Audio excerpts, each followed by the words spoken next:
Hello everyone, welcome back to my YouTube channel. मेरे YouTube channel पे आप सभी का बहुत बहुत स्वागत है। आज के इम्पोर्टेंट राइटर हैं रिचर्ड राइट। रिचर्ड राइट के बारे में बहुत सारे इम्पोर्टेंट क्वेश्चंस आ जाते हैं। सो आपको ये देखना ज़रूरी है कि यूजीसी नेट में कैसे क्वेश्चंस पूछे जाते हैं। और हाँ, मैं जानती हूँ इस बार क्वेश्चंस के पैटर्न भी चेंज किए गए हैं, तो बिल्कुल घबराइए मत, पैटर्न चेंज होते रहेंगे। लेकिन आप अगर इम्पोर्टेंट राइटर्स को पकड़ के अपने सिलेबस पे फोकस करते हैं तो डेफिनेटली नेट क्रैक हो जाएगा। और कुछ भी प्रीवियस पेपर्स जो आ रहे हैं, जितने भी आते जा रहे हैं, सो मैं आपको एक एक करके करवाती चली जाऊंगी। सो डोंट वरी, मेरे चैनल से बने रहिए और इम्पोर्टेंट फैक्ट्स वगैरह आपको सब मिलते रहेंगे। तो चलिए आप आज का वीडियो शुरू करते हैं बिना देर किए। रिचर्ड राइट के बारे में जानते हैं। इनका जन्म यूएस में हुआ था 1908 में।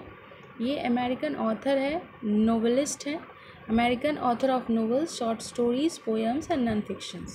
Much of his literature concerns racial themes, especially related to the plight of African Americans during the late 19th to mid 20th century, suffering discriminations and violence.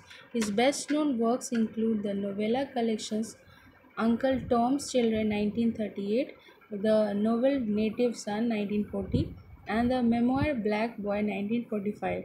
Literary critics believe his work helped change race relation in the United States in the mid 20th century. इनके अलावा आपने जो पढ़ा अभी वो writer के regarding था। अब इसके इम्पोर्टेंट वर्क्स को देख लेते हैं। तो वर्क्स भी क्या क्या पूछे गए हैं, जो भी पूछे गए मैं वही पढ़ा रही हूँ। बाकी और भी इम्पोर्टेंट वर्क्स है, तो अभी इतने कम समय में सब वर्क्स पढ़ना पॉसिबल नहीं होता है। इसलिए आप वही वर्क्स पढ़िए डीपली जो क्वेश्चंस बार बार रिपीटेडली पूछे जा रहे हैं।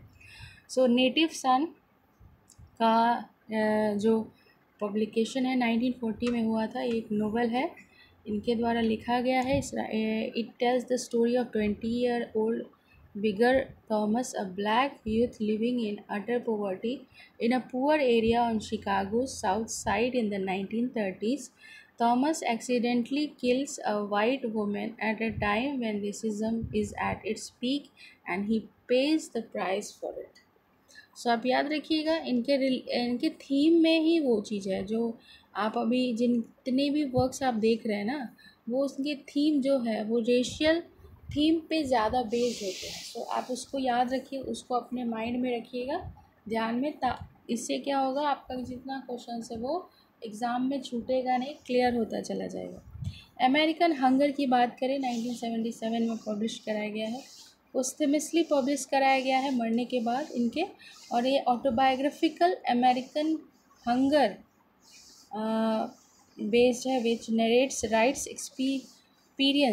एक्सपीरियंस बेस्ड वर्क है ये, याद रखिएगा। After moving to the north, इसके अलावा इम्पोर्टेंट वर्क्स और भी देख लेते हैं जो है। नहीं, बिल्कुल नहीं, इसमें और इम्पोर्टेंट वर्क्स पूछा नहीं गया आपको, तो बस इतना ही याद रखिए। आपको ये इम्पोर्टेंट वर्क्स अगर आप याद रखते हैं तो आपका यूजीसी नेट एग्ज़ाम काफ़ी क्लियर करना काफ़ी हद तक चांसेस है कि आप उस टारगेट को कंप्लीट कर लेंगे।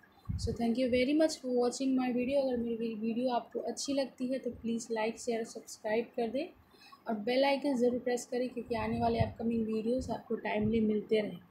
So stay tune with my channel और मिलते हैं नेक्स्ट वीडियो में और भी इम्पोर्टेंट राइटर्स के साथ।